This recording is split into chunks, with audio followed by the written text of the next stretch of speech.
Hi all, welcome back to my channel.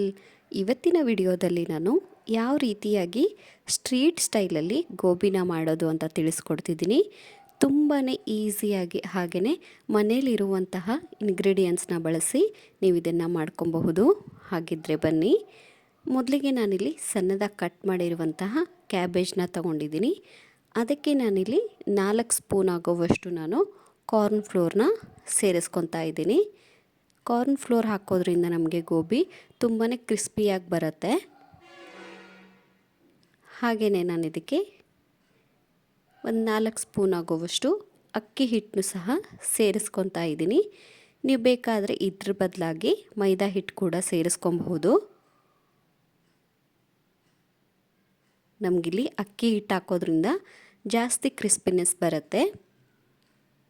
ನಂತರ ನಾನು ರುಚಿಗೆ ತಕ್ಕಷ್ಟು ಉಪ್ಪನ್ನ ಸೇರಿಸ್ಕೊಂಡು ಹಾಗೆಯೇ 1 ಸ್ಪೂನ್ ಆಗುವಷ್ಟು ನಾನು ಅಚ್ಚ ಖಾರದ ಪುಡಿನ ಬಳಸ್ತಾ ಇದ್ದೀನಿ. ಹಾಗೆಯೇ ಸ್ವಲ್ಪ ನಾನಿಲ್ಲಿ ಜಿಂಜರ್ ಗಾರ್ಲಿಕ್ ಪೇಸ್ಟ್ನು ಕೂಡ ಸೇರಿಸ್ಕೊತಾ ಇದ್ದೀನಿ.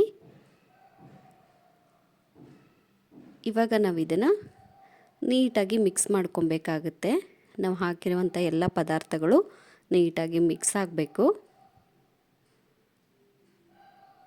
ನಂತರ ನಾವಿಲ್ಲಿ ಸ್ವಲ್ಪ ನೀರು ಹಾಕ್ತಾ ಹಿಟ್ಟನ್ನ ಕಲಿಸ್ಕೊಬೇಕಾಗತ್ತೆ. ನಿಧಾನಕ್ಕೆ ಸ್ವಲ್ಪ ನೀರು ಹಾಕ್ತಾ ನೀವಿಲ್ಲಿ ಗಟ್ಟಿ ಹದಕ್ಕೆ ಕಲಿಸ್ಕೊಂಡ್ರೆ ಸಾಕು.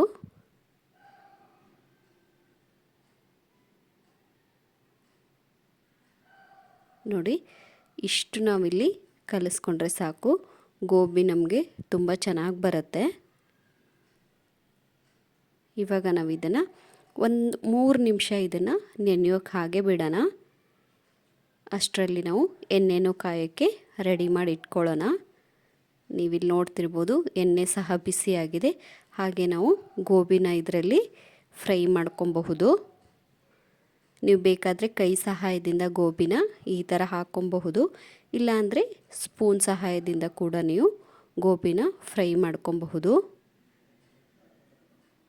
ಬ್ಯಾಚ್ ವೈಸ್ ನೀವಿಲ್ಲಿ ಗೋಬಿನ ಮಾಡ್ಕೊಬೇಕಾಗತ್ತೆ. ನೀವು ಗೋಬಿ ಹಾಕೋ ಮೊದಲು ಮೀಡಿಯಮ್ ಫ್ಲೇಮಲ್ಲಿಡಿ. ಫ್ರೈ ಮಾಡೋವಾಗ ಸ್ವಲ್ಪ ಹೈ ಫ್ಲೇಮಲ್ಲಿಟ್ಟು ನೀವು ಫ್ರೈ ಮಾಡ್ಕೊಬಹುದು. ನೋಡಿ, ನಮಗಿಲ್ಲಿ ಆಲ್ರೆಡಿ ಗೋಬಿ ರೆಡಿ ಆಯಿತು. ಬ್ಯಾಚ್ ವೈಸ್ ನಾವು ಗೋಬಿನ ಮಾಡ್ಕೊಬಹುದು. ಇವಾಗ ನಾವು ಒಗ್ಗರಣೆಗೆ ರೆಡಿ ಮಾಡ್ಕೊಳ್ಳೋಣ. ಒಂದು ಪಾತ್ರೆನ ತಗೊಳ್ಳಿ. ಅದಕ್ಕೆ ನಾನಿಲ್ಲಿ ಸ್ವಲ್ಪ ಆಯಿಲ್ನ ಸೇರಿಸ್ತಾ ಇದ್ದೀನಿ. ಆಯಿಲ್ ಬಿಸಿ ಆದಮೇಲೆ ನಾನಿಲ್ಲಿ ಕಟ್ ಮಾಡಿರುವಂತಹ ಬೆಳ್ಳುಳ್ಳಿನ ಸೇರಿಸ್ಕೊತಾ ಇದ್ದೀನಿ. ಹಾಗೆಯೇ ನಾನಿಲ್ಲಿ ಒಂದು 4 ಹಸಿಮೆಣಸಿನ್ಕಾಯಿನೂ ಕೂಡ ಸೇರಿಸ್ಕೊತಾ ಇದ್ದೀನಿ. ನೀವು ಬೇಕಾದರೆ ಕ್ಯಾಪ್ಸಿಕಮ್ ಇದ್ದರೆ ಸೇರಿಸ್ಕೊಬಹುದು. ಹಾಗೆಯೇ ನಾನು 1 ಈರುಳ್ಳಿನ ಸೇರಿಸ್ಕೊಂಡು ಚೆನ್ನಾಗಿ ಇದನ್ನು ಫ್ರೈ ಮಾಡ್ಕೊಬೇಕಾಗತ್ತೆ. ಈರುಳ್ಳಿ ಎಲ್ಲ ಹಸಿ ವಾಸನೆ ಹೋಗಬೇಕು. ನಂತರ ನಾವು ಇದಕ್ಕೆ ಸೋಯಾ ಸಾಸ್ನ ಸೇರಿಸ್ಕೊತಾ ಇದ್ದೀನಿ. ಹಾಗೆಯೇ 1 ಸ್ಪೂನ್ ಆಗುವಷ್ಟು ನಾನು ಟೊಮೆಟೊ ಕೆಚಪ್ನು ಕೂಡ ಸೇರಿಸ್ಕೊಂಡು ಚೆನ್ನಾಗಿ ಕಲಿಸ್ಕೊಳ್ಳಿ. ನಿಮಗೆ ಗ್ರೇವಿ ಜಾಸ್ತಿ ಬೇಕು ಅಂದರೆ ನಾನಿಲ್ಲಿ ಸ್ವಲ್ಪ ಕಾರ್ನ್ ಫ್ಲೋರ್ನ ನೀರಲ್ಲಿ ಕಲಿಸ್ಬಿಟ್ಟು ಈ ಥರ ಸೇರಿಸ್ಕೊತಾ ಇದ್ದೀನಿ. ಇದನ್ನು ನೀವು ಲೋ ಫ್ಲೇಮಲ್ಲಿಟ್ಟು ಹಾಕ್ಕೊಬೇಕಾಗತ್ತೆ. ಹಾಕಿದ ನಂತರ ನೀವು ಹೈ ಫ್ಲೇಮಲ್ಲಿ ಈ ಥರ ಗ್ರೇವಿನ ರೆಡಿ ಮಾಡ್ಕೊಳ್ಳಿ. ರೆಡಿ ಮಾಡಿರುವಂಥ ಗ್ರೇವಿಗೆ ನಾವಿಲ್ಲಿ ಫ್ರೈ ಮಾಡಿಟ್ಟಿರುವಂತಹ ಗೋಬಿನ ಸೇರಿಸ್ಕೊಂಡ್ರೆ ನಮಗಿಲ್ಲಿ ಈಸಿಯಾಗಿ ರೋಡ್ ಸೈಡಲ್ಲಿ ಸಿಗುವಂತಹ ಗೋಬಿ ಮಂಚೂರಿಯನ್ ರೆಡಿ ಆಯಿತು.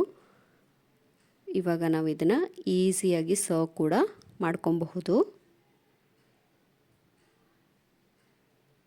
ಸೊ ನೋಡಿದ್ರಲ್ಲ ಫ್ರೆಂಡ್ಸ್, ಎಷ್ಟೊಂದು ಈಸಿಯಾಗಿ ನಾವು ಗೋಬಿನ ಮನೆಯಲ್ಲೇ ಮಾಡೋದು ಅಂತ, ಅದು ಸ್ಟ್ರೀಟ್ ಸ್ಟೈಲಲ್ಲಿ. ಹಾಗಿದ್ದರೆ ಇವಾಗಲೇ ಹೋಗಿ ರೆಸಿಪಿನ ಟ್ರೈ ಮಾಡಿ ಹೇಗಿತ್ತು ಅಂತ ಕಮೆಂಟ್ ಸೆಕ್ಷನಲ್ಲಿ ಕಮೆಂಟ್ ಹಾಕೋದನ್ನು ಮರಿಬೇಡಿ. ಇದೇ ಥರ ನನ್ನ ವಿಡಿಯೋಗೆ ಸಪೋರ್ಟ್ ಮಾಡ್ತಾಯಿರಿ. And thank you for watching.